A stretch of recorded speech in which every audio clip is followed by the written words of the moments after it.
ইতিহাসের চাকা কি সবসময় একই নিয়মে ঘোরে, নাকি এক একটি বাঁকে এসে বদলে যায় রাজনীতির চিরচেনা ব্যাকরণ? 1981 সালের 17ই মে রক্তচক্ষু উপেক্ষা করে এক ঝড় বৃষ্টির দিনে ঢাকায় এসেছিলেন শেখ হাসিনা। এরপর 2007 সালের 5 মে সেনা সমর্থিত 1/11 সরকারের নিষেধাজ্ঞা আর মামলা হামলার ভয়কে তুড়ি মেরে উড়িয়ে দিয়ে আবারও তিনি ফিরেছিলেন এই বাংলায়। কিন্তু 2024 সালে 5 আগস্টের পর কি সেই একই ইতিহাসের পুনরাবৃত্তি সম্ভব? প্রায় 2 বছর ধরে দিল্লির অতিথি হয়ে থাকা আওয়ামী লীগ সভাপতি শেখ হাসিনা কি এবারও কোনো আন্তর্জাতিক গ্রিন সিগন্যাল ছাড়াই কেবল জনসমর্থনের ওপর ভর করেই বাংলাদেশে ফিরতে পারবেন?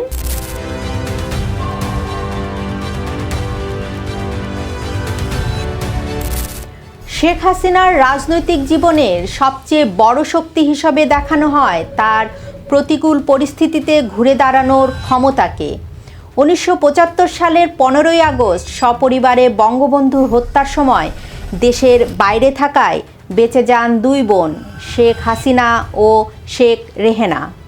দেশের রাজনীতি তখন থমথমে, আওয়ামী লীগ উপদলে বিভক্ত আর ছিন্ন ভিন্ন।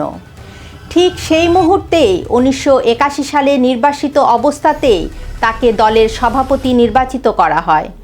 তৎকালীন রাষ্ট্রপতি জিয়াউর রহমানের সরকারের বাধা সত্ত্বেও তিনি দেশে ফেরেন। ইতিহাসের দ্বিতীয় পরীক্ষা আসে 2007 সালে।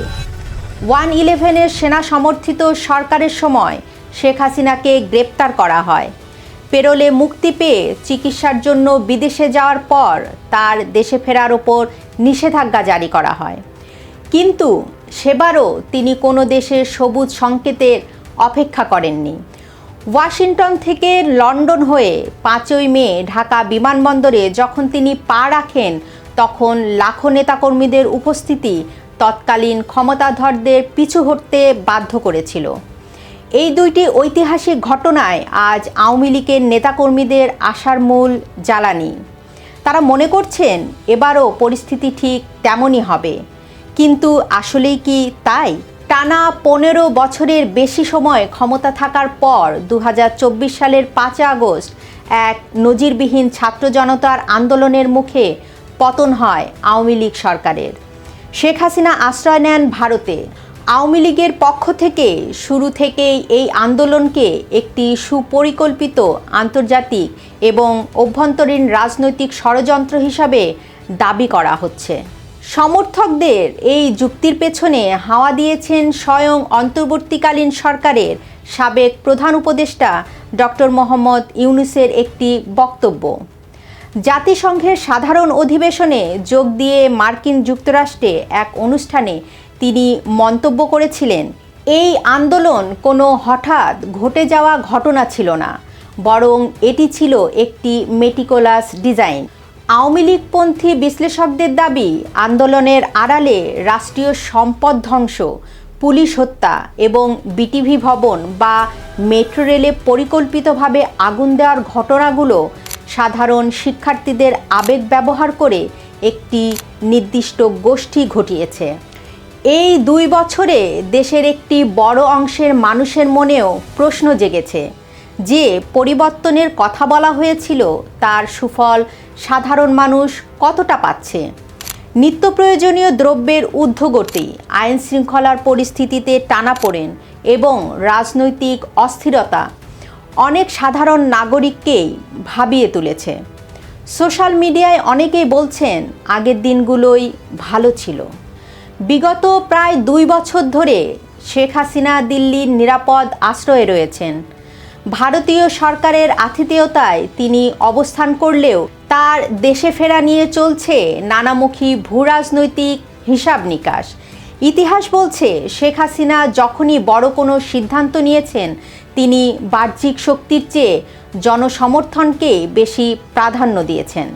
1981 এবং 2007 সালে যদি তিনি পরাশক্তিগুলোর দিকে চেয়ে থাকতেন, তবে হয়তো কোনো দিনই তার ফেরা হতো না। তাই এবারের সমীকরণেও আন্তর্জাতিক গ্রিন সিগন্যালের চেয়ে দেশের ভেতরের নীরব জনসমর্থনই তার মূল ভরসা হতে পারে। যদিও বর্তমান সরকার আইনি ও প্রশাসনিক আদেশে আওয়ামী লীগকে নিষিদ্ধ করেছে, কিন্তু জনমনে দলটির এবং বিশেষ করে শেখ হাসিনার জনপ্রিয়তা বিন্দুমাত্র কমেনি। বরং রাজনৈতিক বিশ্লেষকদের মতে 1981 কিংবা 2007 সালের চেয়েও বর্তমান পরিস্থিতিতে শেখ হাসিনার প্রতি মানুষের এক ধরনের সুপ্ত সহানুভূতি এবং আকাঙ্ক্ষা তৈরি হয়েছে। ইতিহাস বলছে, কোনো রাজনৈতিক দলকে শুধু কাগজে কলমে বা নিষেধাজ্ঞা দিয়ে মানুষের মন থেকে মুছে ফেলা যায় না। যখন দেশের একটি বিশাল জনগোষ্ঠী কোনো নেতার ফেরার প্রতীক্ষা করে, তখন কোনো আন্তর্জাতিক সমর্থন বা বিদেশি গ্রিন সিগন্যালের প্রয়োজন পড়ে না। জনতার এই স্রোতের সামনে কোনো অপশক্তি টিকতে পারে না। আর এই আকাশচুম্বী জনপ্রিয়তার বিপরীতে দাঁড়িয়ে সরাসরি জনগণের মুখোমুখি হওয়ার ক্ষমতা বর্তমান প্রেক্ষাপটে কোনো শক্তিরই নেই। এখন প্রশ্ন হচ্ছে, শেখ হাসিনা যদি দেশে ফেরার চূড়ান্ত সিদ্ধান্ত নেন, তবে তার কৌশল কী হওয়া উচিত? অনেক আন্তর্জাতিক বিশ্লেষক মনে করেন, আকাশপথ ব্যবহার করে ঢাকার শাহজালাল আন্তর্জাতিক বিমানবন্দরে নামলে তাকে আইনি জটিলতা বা গ্রেপ্তারের মুখোমুখি হতে পারে। কিন্তু রাজনীতির মাঠের অভিজ্ঞরা বলছেন ভিন্ন কথা। শেখ হাসিনার উচিত হবে আকাশপথ এড়িয়ে স্থলপথ ব্যবহার করা, বিশেষ করে ভারতের পেট্রাপোল এবং বাংলাদেশের বেনাপোল সীমান্ত দিয়ে দেশে প্রবেশ করা। কেন এই স্থলপথের কৌশল? আসুন যুক্তিগুলো বিশ্লেষণ করি। প্রথমত, জনতার প্রাচীর। শেখ হাসিনা স্থলপথে বেনাপোল সীমান্ত দিয়ে প্রবেশ করলে সীমান্ত থেকে শুরু করে যশোর ও ঢাকার মহাসড়ক পর্যন্ত লাখ লাখ সাধারণ মানুষের যে ঢল নামবে, তাকে প্রতিহত করার ক্ষমতা বর্তমান প্রশাসনের থাকবে না। 1981 সালের 17 মে যেভাবে লাখো মানুষ রাজপথে নেমে এসেছিল, স্থলপথে ঠিক একই দৃশ্যের অবতারণা হতে পারে। দ্বিতীয়ত, প্রশাসনের মনস্তাত্ত্বিক অবস্থান। মাঠ পর্যায়ে সরকারি কর্মকর্তা এবং খোদ সেনাবাহিনীর সাধারণ জওয়ান থেকে শুরু করে কর্মকর্তাদের একটি বড় অংশই দেশের বর্তমান সামগ্রিক পরিস্থিতিতে দিশেহারা। দেশের এই অর্থনৈতিক ও রাজনৈতিক ক্রান্তিকালে শেখ হাসিনার মতো একজন অভিজ্ঞ ও ক্যারিসম্যাটিক নেত্রীকে স্বদেশে ফিরতে দেখলে তারাও আইন ও শৃঙ্খলার ঊর্ধ্বে উঠে তাকে সাদরে আমন্ত্রণ জানাতে বাধ্য হবেন। তৃতীয়ত, ভূরাজনৈতিক বার্তা। স্থলপথে কোনো রাগঢাক না রেখে জনগণের মাঝে সরাসরি চলে আসাটাই হবে আন্তর্জাতিক মহলের জন্য এক স্ট্রং মেসেজ, যেখানে প্রমাণ হবে যে তার ক্ষমতার উৎস কোনো বিদেশি লবিং নয়, বরং খোদ বাংলাদেশের জনগণ। বিগত 2 বছরের অভিজ্ঞতায় দেশের মানুষ স্পষ্ট বুঝতে পেরেছে যে ষড়যন্ত্রের জাল বুনে সাময়িকভাবে কাউকে দূরে রাখা গেলেও মানুষের হৃদয় থেকে উপড়ে ফেলা যায় না। পাকিস্তানের পেতাত্তারা ভেবেছিল শেখ হাসিনাকে মাইনাস করে তারা সফল হবে, কিন্তু জনতার এই নতুন জাগরণের স্রোতে তারা খড়কুটোর মতো ভেসে যাবে, এমনটাই মনে করেছেন মাঠ পর্যায়ের বিশ্লেষকরা।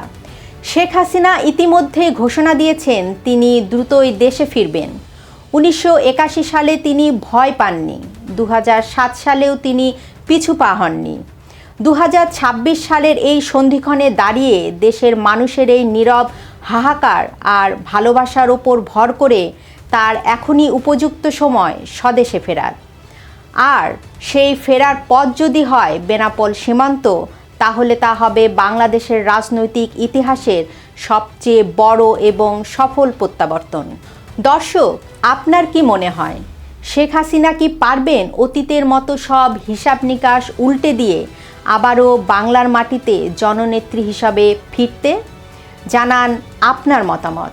ভিডিওটি শেয়ার করুন, লাইক দিন, সম্ভব হলে চ্যানেলটি সাবস্ক্রাইব করুন। এতক্ষণ সঙ্গে থাকার জন্য ধন্যবাদ।